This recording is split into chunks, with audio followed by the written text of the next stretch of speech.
Apektado ng baha ang ilang probinsya sa bansa dahil sa walang patid na pag-ulan nitong mga nakaraang araw. 2 na ang patay sa Mindanao habang 30 mangingisda naman ang nailigtas sa Sarangani nang tumaob ang kanilang bangka dahil sa sama ng panahon. May news to go si Oscar Oida.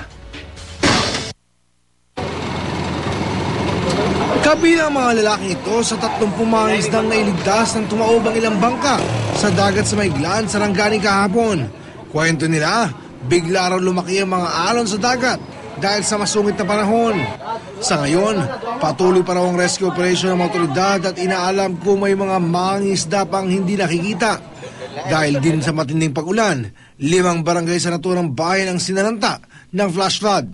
Isang residente ang patay matapos malunod sa baha. May mga bahay na naiulat namang natangay ng rumaragas ang tubig. Isa ring residente ang naiulat na patay sa pagbaha naman sa General Santos City.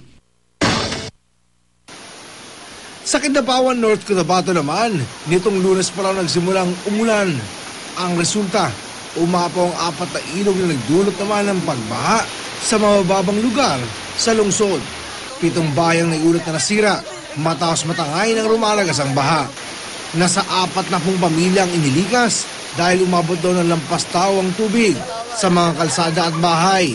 Humupa na ang baha kahapon pero nag-iwan ito ng makapal na putik at mga sira-sirang gamit ng mga residente. Wala lamang naiulat na nasaktan. Nakaranas din ng baha ang bayan ng Kabakan sa North Cotabato dahil naman sa pag-apaw ng Pulangi River. Nagka-brownout sa ilang lugar matapos umanong tamaan ng kidlat ang ilang linya ng kuryente. 10 barangay naman sa Sultan Kudarat, Maguindanao ang binaharin kung saan may higit 300 residente ang inilikas. Inulan din ang ilang probinsya sa Luzon. Sa Calasiao, Pangasinan, problema ng mga residente ang mabilis sa pagbaha na hindi naman daw agad humuhupa. Kaya ang ilang residente at motorista lumulusong na lang sa baha. Oscar Oida, GMA News.